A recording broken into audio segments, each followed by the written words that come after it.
They were ordinary Filipinos deprived of their life, their liberty, and they were deprived of any due process. Attorney, please explain to the 30,000. How do you defend that?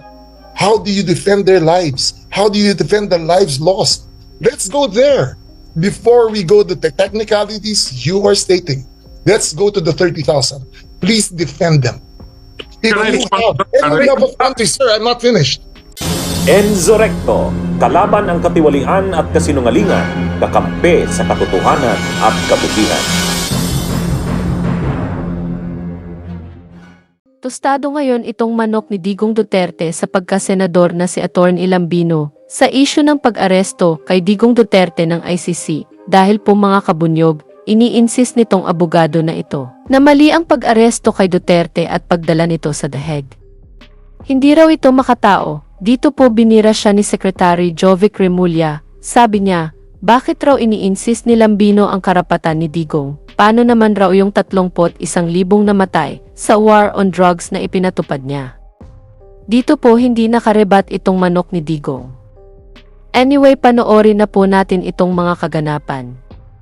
Unahin na muna natin ang mga sinabi ni Atty. Lambino. Is it right to bring this before the Supreme Court, or is it wiser to bring this before the ICC? Well, Because both. this could be the argument, your argument, before the ICC, that his Both. rights were Both. violated. Both. So that's why there were series of petitions filed yesterday by Attorney Panelo, one coming from Kitty Duterte, one coming from Mayor Basti Duterte, which is the petition for a writ of habeas corpus. And I believe the two proceedings have already been raffled to a particular justice. So we are going to wait for that petition, and also our petition for certiorari prohibition that we filed on March 11 is still pending in the Supreme Court. Remember, Karen, that was not dismissed by the Supreme Court. What was dismissed by the Supreme Court is our motion for urgent temporary restraining order, and in the order of the Supreme Court, it did not say that it is mooted because PRRD has been flown out of the country. So that's why we are filing a motion for reconsideration here, because we believe that the right of PRRD, even if he is already out of the country, is a continuing right. It is not mooted by anything, because the right of a person to due process is primordial in our Constitution as it is embodied in Section 1, Article 3 of 1987 Constitution. So it is really very, very significant here. This is a very big issue.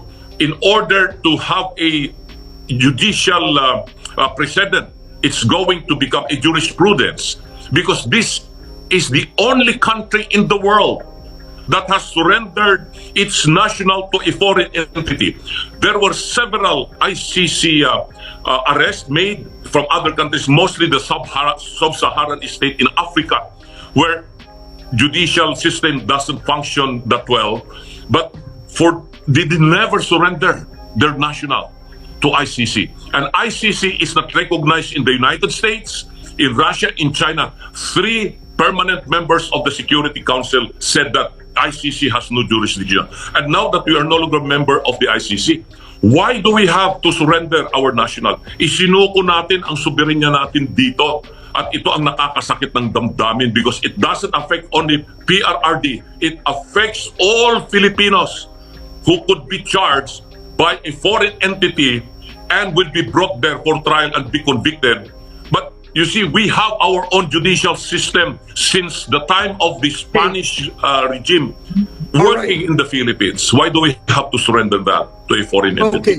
All right. Well, Attorney Lambino, you make strong points this morning. So I think just very quickly, because we have a series of interviews still on this issue, what is the next move? Well, What is the next move? Well, Vice President Sara, I believe, is now in Amsterdam. Yes. And I think she will be able to see her father.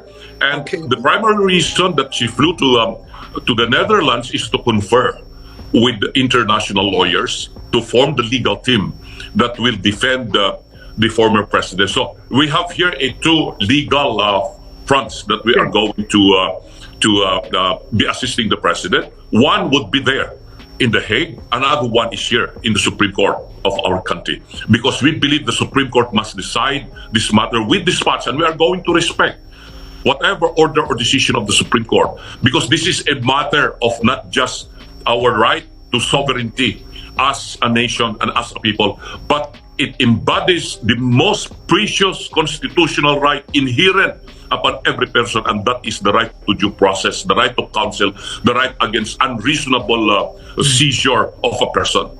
Yan mga kabunyog, narinig po natin itong mga sinabi ni Atty. Lambino na grabe ang pagkatuta kay Digong. Anyway, panoorin naman natin ang pagsupalpal ni Secretary Remulla dito kay Atty. Lambino. We have with us Interior Secretary John Vic Remulla. Secretary Remulla, I wanted to ask you, this is quite interesting. Did the government, lumabag ba ang gobyerno sa proseso, sa arrest proceedings of the custodial state? I'll read it again. Article 59 of the ICC, the arrest proceedings in the custodial state, Paragraph 2, a person arrested shall be brought promptly before the competent judicial authority in the custodial state.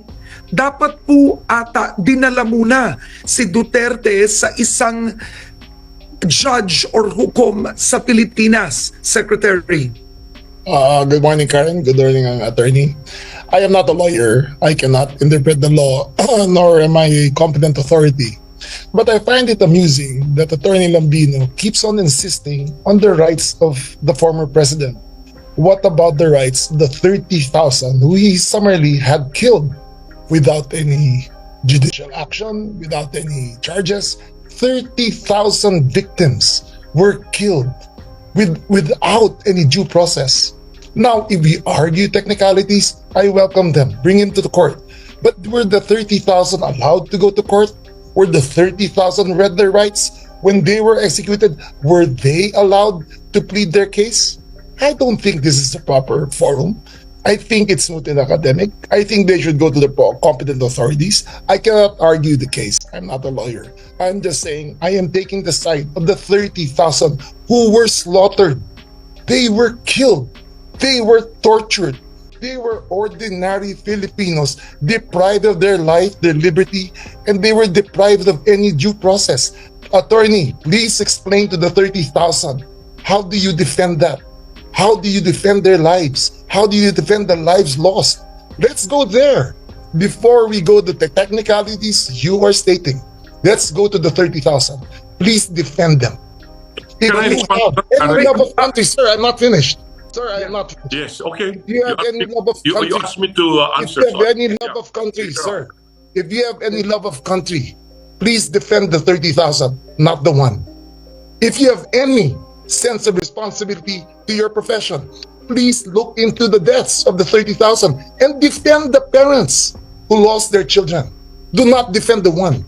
If you have any sense of responsibility to your profession, be a professional. Look at their cases. Look at the 30,000 before you look at one. You're missing the forest for the tree. Look at the forest, not the one tree. Bunyog, bunyog, halikan na kasama ka. Bunyog, kapag buklod ay may pag-asa.